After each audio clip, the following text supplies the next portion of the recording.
Muzaffarpur news की खास कार्यक्रम आज की बात में वेल ब्रेड पब्लिक स्कूल के डायरेक्टर चंदन कुमार जी उपस्थित हैं। आइए चंदन कुमार जी से जानते हैं कि कोरोना काल में काफ़ी लंबी अवधि तक स्कूल बंद रही, अब स्कूल खोलने की बारी आई है। दूसरी चीज़ कि अब तो स्कूल खुलने के बाद में ही बच्चे की उपस्थिति या और सबकी जानकारी आइए लेते हैं चंदन कुमार जी से। सर बताया जाए। जी नमस्कार। प्रथमतः मैं मुजफ्फरपुर न्यूज़ को साधुवाद देता हूं कि आज के ज्वलंत मुद्दे पर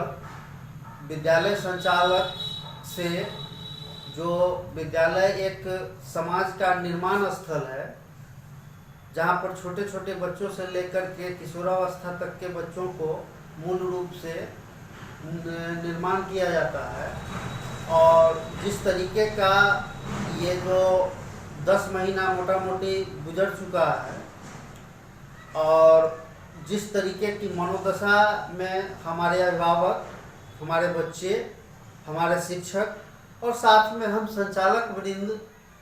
जिस तरीके की स्थिति में रहे हैं, तो यह हम भारतवंशियों की अद्भुत क्षमता का परिचायक है कि जिस धैर्य का परिचय हम लोगों ने दिया है और बेहतर कल के लिए हम लोग अपने आप को तैयार कर रहे हैं।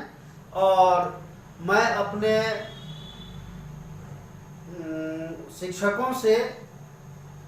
और जो हमारे बच्चे हैं उन लोगों से एक निवेदन करना चाहूँगा कि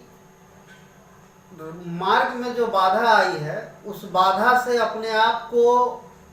विचलित करने के जगह पर अधिक शक्ति के साथ, अधिक ताकत के साथ हम लोग आगे बढ़ने के लिए तैयार हों। आने वाला समय बेहतर सभी के लिए होगा। जैसा कि सरकार का जो आदेश अभी तक जो आया है, आगे जो आने की बात है, तो मैं समझता हूं कि जनवरी के पश्चात विद्यालय के खुलने की प्रक्रिया जो है वह लगभग पूरी होनी चाहिए। और एक चीज़ मैं सभी विद्यालय संचालकों से कहना चाहूँगा, सभी शिक्षकों से कहना चाहूँगा कि अभी का जो समय है यह 2020 अपने आप को संभालने का, बचाने का समय था, और अब 2021 जो है वो अपने आप को संभाल करके आगे की ओर बढ़ने का समय है। तो विद्यालय में जो बच्चे आवे उनके लिए एक खास मेरा निर्देश होगा, अपने विद्यालय के लिए ही नहीं सभी विद्यालय के लिए, कि अभिभावक अपने बच्चों को कोरोना के अंतर्गत जो प्रोटोकॉल है उस प्रोटोकॉल के अनुरूप भेजे बच्चों को। और एक चीज़ पर बहुत ज़्यादा ध्यान दें कि बच्चे की स्वास्थ्य की स्थिति घर पर क्या है उसके अनुरूप समझ करके विद्यालय भेजें हुआ। और विद्यालय में भी बच्चों का जो प्रोटोकॉल के अंतर्गत जो डिस्टेंस की बात है, सैनिटाइजेशन की बात है, मास्क लगाने की बात है, तो इस चीज़ को निश्चित रूप से प्राथमिकता के आधार पर देखा जाए। दूसरी एक अहम बात मैं कहना चाहूँगा, जो मेरी व्यक्तिगत जो समझ है, मेरा अनुभव है कि एक तरह के सदमे के दौर से हम लोग गुजरे हैं, और विद्यालय में जब बच्चे आते हैं तो उनको पढ़ाई जो शुरू होगी तो सबसे पहले उनको मानसिक रूप से तैयार करने का प्रयास किया जाए, जिसको कि हम लोग थोड़ा सा वोकल वे में तैयार करें। बच्चों को कुछ ग्रुप डिस्कशन के माध्यम से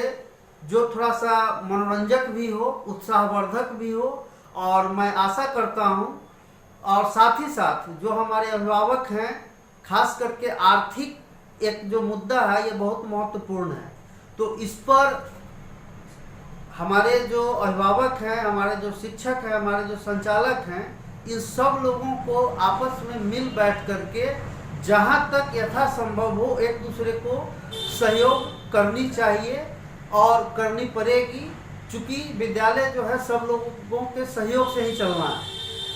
तो यह बहुत अहम मुद्दा है। चूँकि नया सत्र आ रहा है, नए सत्र में एक चीज़ और मैं कहना चाहूँगा जो विद्यालय संचालक हैं उनसे, कि पुस्तकों की जो कीमत होती है वह स्वाभाविक तौर पर अधिक होती है। तो मेरी एक अपनी सोच है कि पुस्तकों में कोई खास परिवर्तन न किया जाए।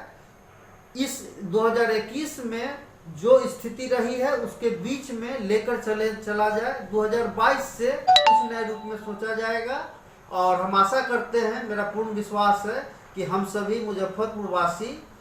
एक संपूर्ण भारतवासी एक बेहतर कल के लिए अपने आप को तैयार करके जो हमारा कार्य है उसमें समर्पित होकर कार्य करेंगे।